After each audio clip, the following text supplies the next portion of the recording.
자금관리 2주차 강의 시작하도록 하겠습니다. 지난 시간에 이건 이제 복제하면 안 된다 이제 뭐 그런 얘기가 되겠고요. 그 교과목 소개를 했었고요. 그리고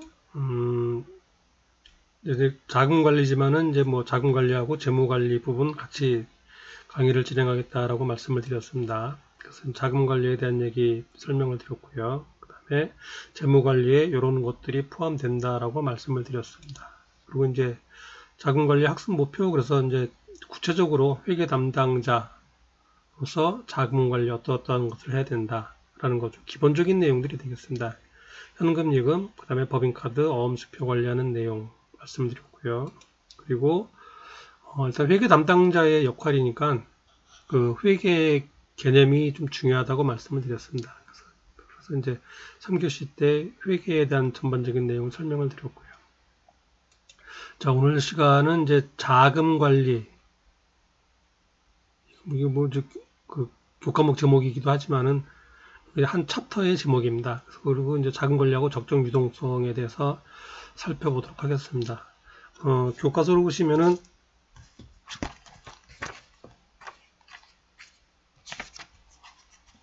교재는 이제 5페이지가 됩니다. 5페이지.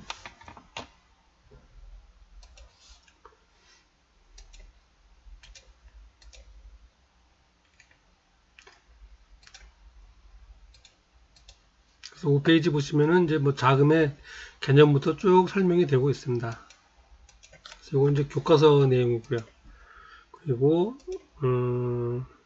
이 부분은 이제 제가 요약한 내용이 되겠습니다. 이제 오늘 뭐 학습 범위라고도 보시면 됩니다. 제일 먼저 자금의 개념에 대해서 알아보고요. 자금이란 무엇이다. 그 다음에 자금 관리를 하는 이유. 자금 관리 이유. 그래서 자금이 부족하면은 이제 재무 안정성의 위험이 높아지죠. 부도 위험이 높아진다는 얘기입니다. 그리고 반면에 이제 자금이 너무 남아돌면은 현금은 가지고 있어야 뭐 수익을 창출하는 자산이 아니기 때문에 수익성이 악화될 위험이 있죠. 그래서 적정한 자금 관리를 해야 된다. 그래서 부족할 때는 자금을 이제 어떻게 조달할 것인가 계획을 세우고, 자금이 남아돌 때는 어디에 활용할 것인가 계획을 수립해야 된다. 뭐 그런 의미가 되겠습니다. 그리고 이제 자금과 거의 동요로 쓰이는데 유동성이란 말이 있어요. 유동성. 자금하고 이제 거의 같은 의미로 쓰입니다. 그래서 유동성 확보 뭐 그런 말을 쓰는데 자금하고 거의 용어 정의가 같습니다. 그래서 유동성 그러면은 기본적으로 현금과 요구불예금, 그 다음에 이제 한도 대출 이렇게 포함이 되고 그렇습니다. 요거는 조금 이따 바로 설명을 드릴게요. 그리고 필요한 게 이제 적정 유동성은 어느 금액으로 할 것인가, 어느 선까지 적정 유동성으로 할 것인가에 대한 얘기예요. 그래서 이 부분이 오늘 학습의 키포인트가 되겠습니다.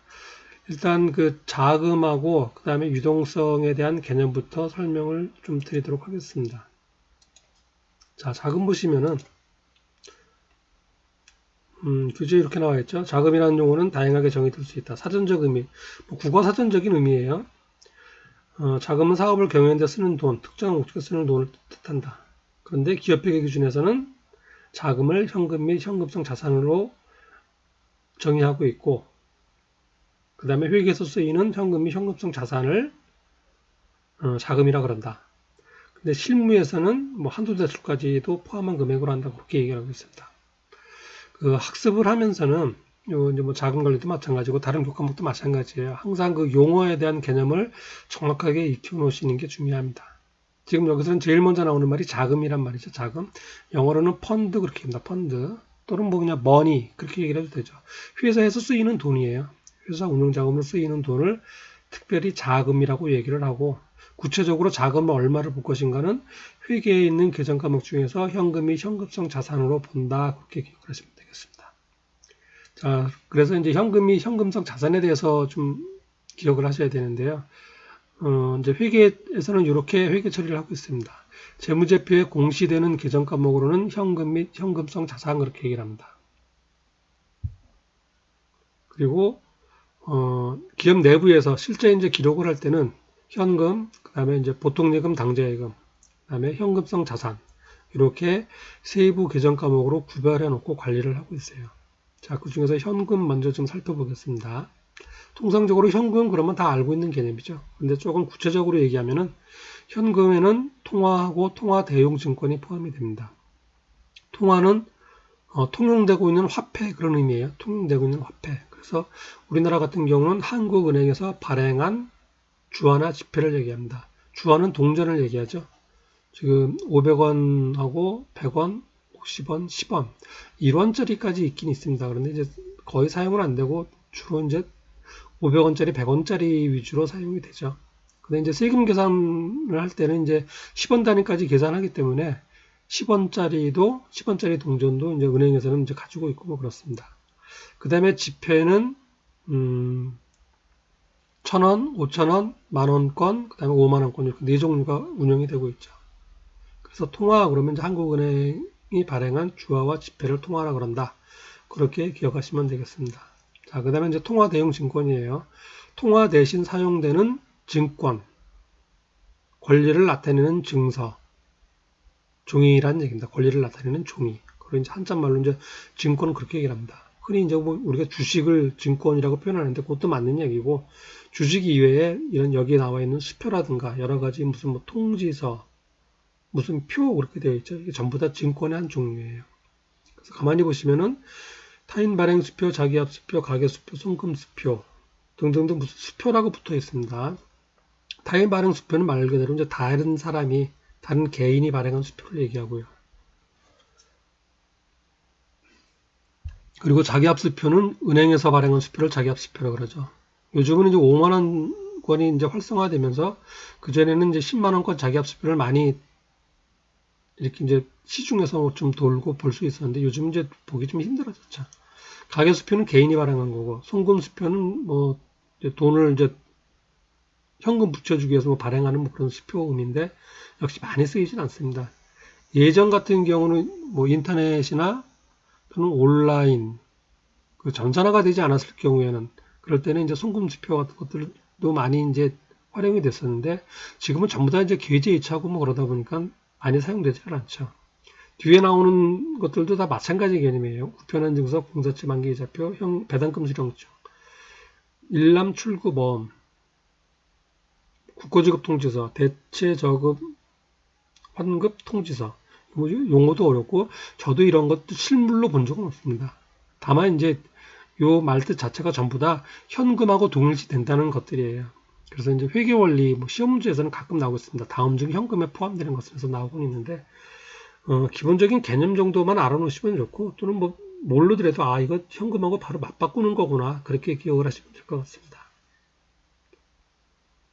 자, 그래서 통화 및 통화 대용 증권을 수취하게 되면은 기업에서는 이제 현금이라고 기록을 합니다. 현금 계정 과목으로. 자, 그 다음에 이제 두 번째 예금이 있습니다. 현금 및 현금성 자산에 포함되는 예금. 흔히 이제 요구불 예금이라고 합니다. 요구불 예금. 내가 요구를 하면은, 예금자가 요금을 하면은 은행에서 언제든지 그 금액을 현금으로 지급해주는 예금이 되겠습니다. 대표적으로 당좌예금, 보통예금이 있죠. 보통예금 같은 경우는 이제 입출금이 자유로운 일반적인 예금이고요. 당좌예금은 예금의 예입은 뭐 보통예금과 똑같이 언제든지 할 수 있는데 예금의 출금은 당좌 수표를 발행해서 하는 예금이 되겠습니다. 기업에서 가입을 하고요. 그래서 기업에서 상품 대금 지급을 위해서 가입하는 예금이 당좌예금이다라고 보시면 되겠습니다. 당좌 수표를 발행을 합니다.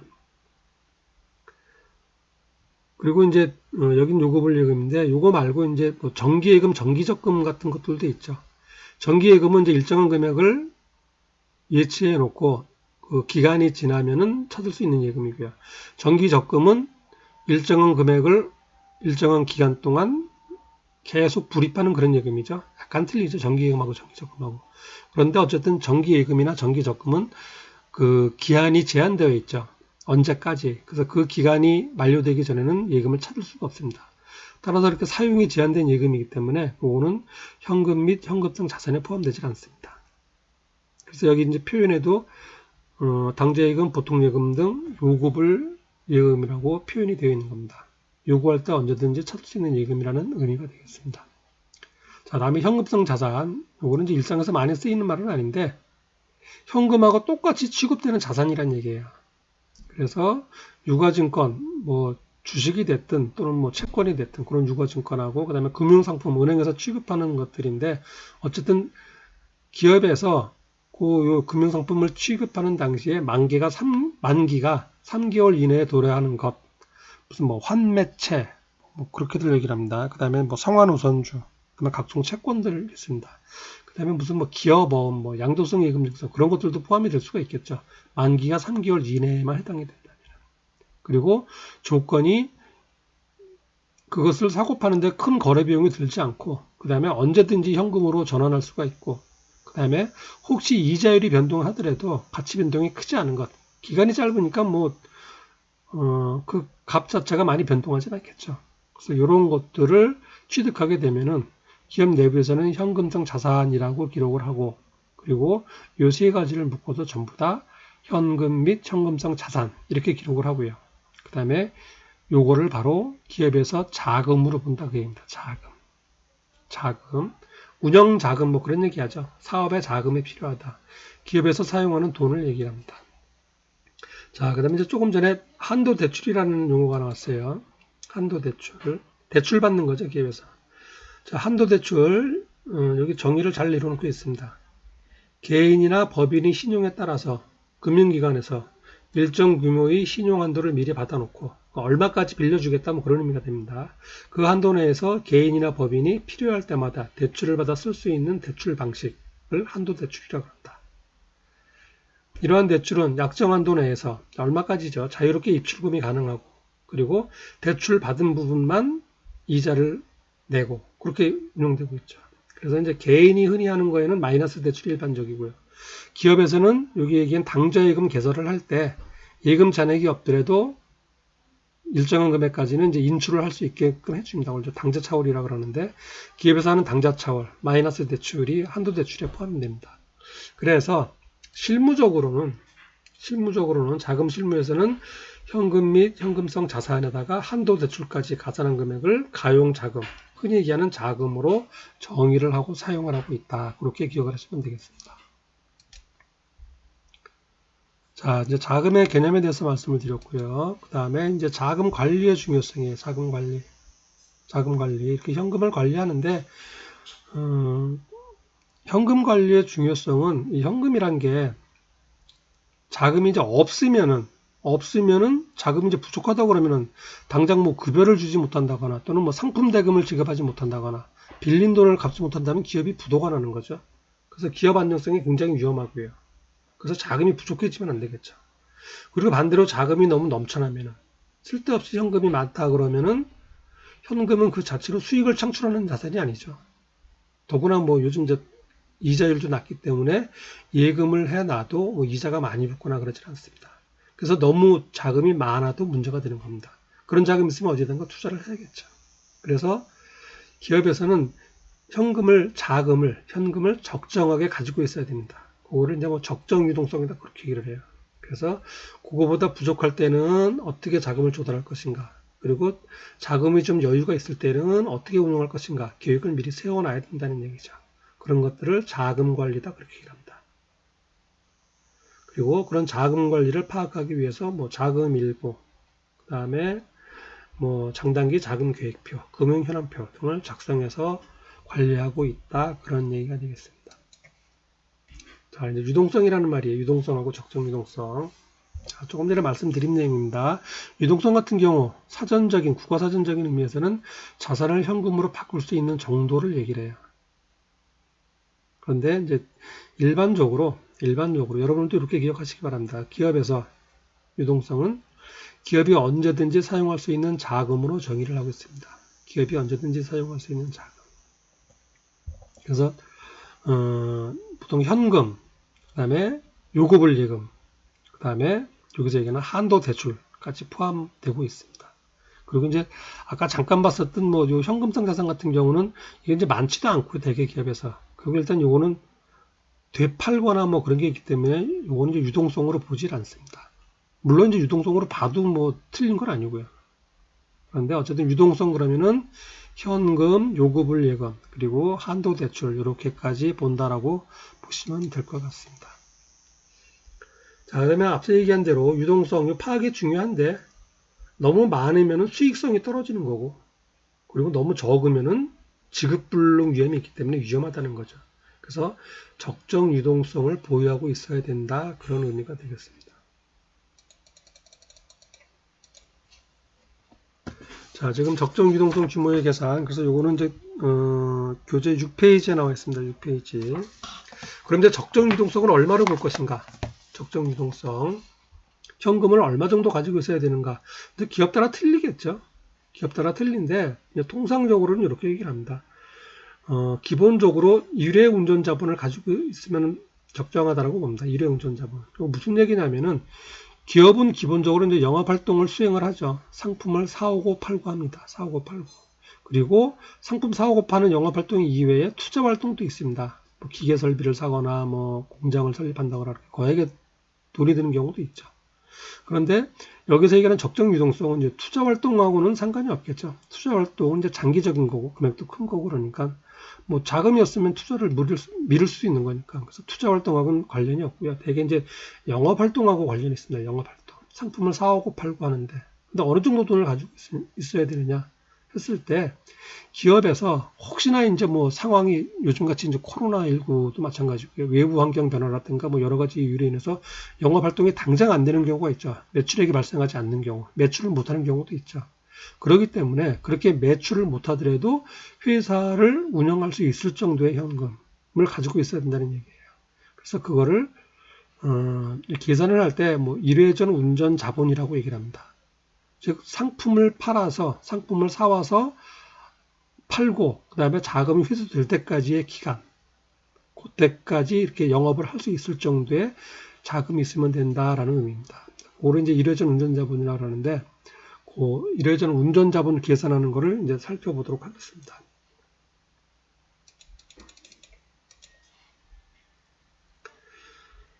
자, 여기서부터는 이제 교재에도 쭉 설명이 되어 있고요.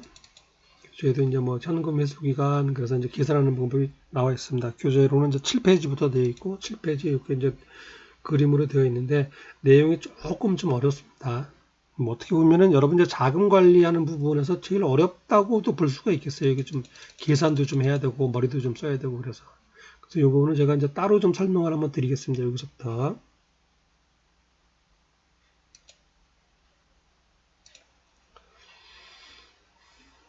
자, 요거는 이제 지금 뭐 설명한 걸 요약한 거고요. 유동성은 이제 현금하고 요금을 요금 한도 대출한 금액으로 한다. 그렇게 적정 유동성은 얼마를 볼 것인가?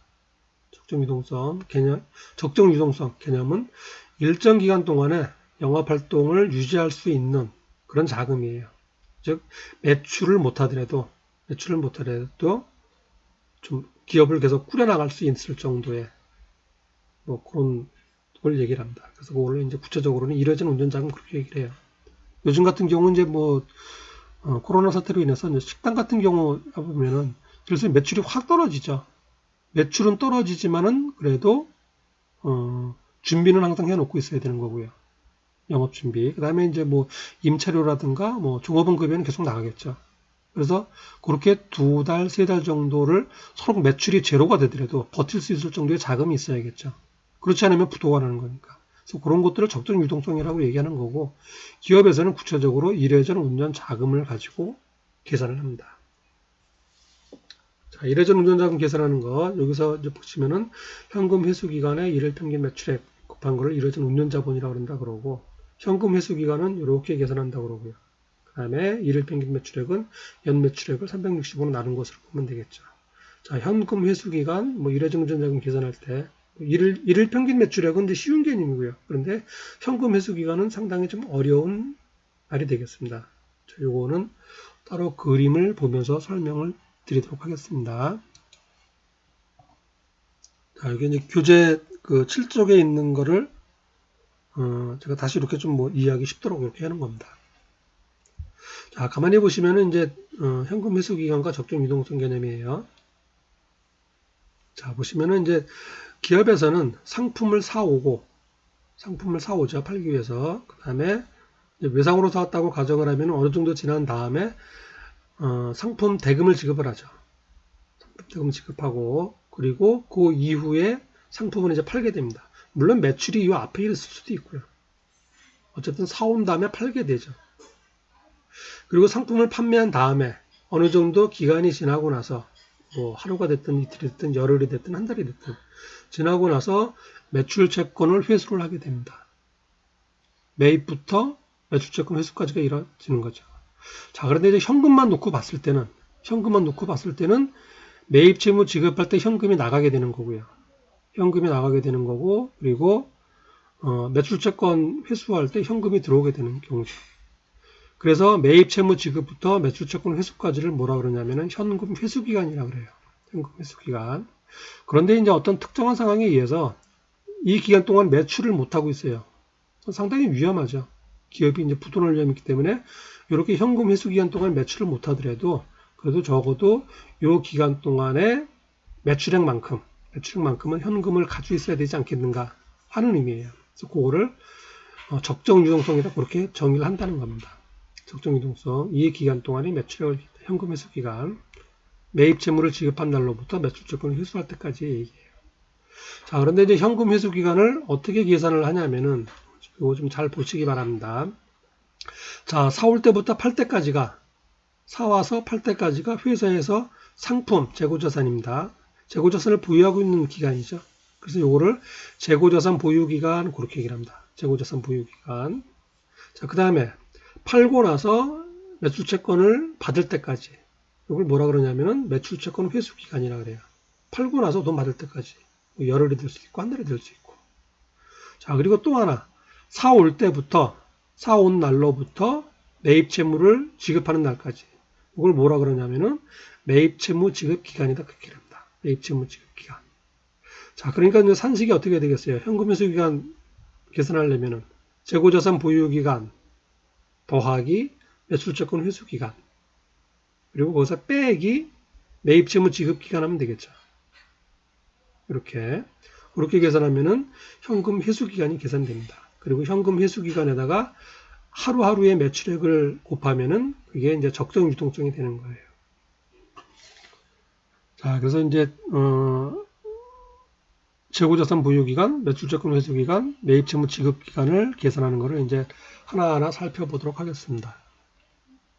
자, 이거는 이제 잠깐 쉬었다가 하도록 하겠습니다.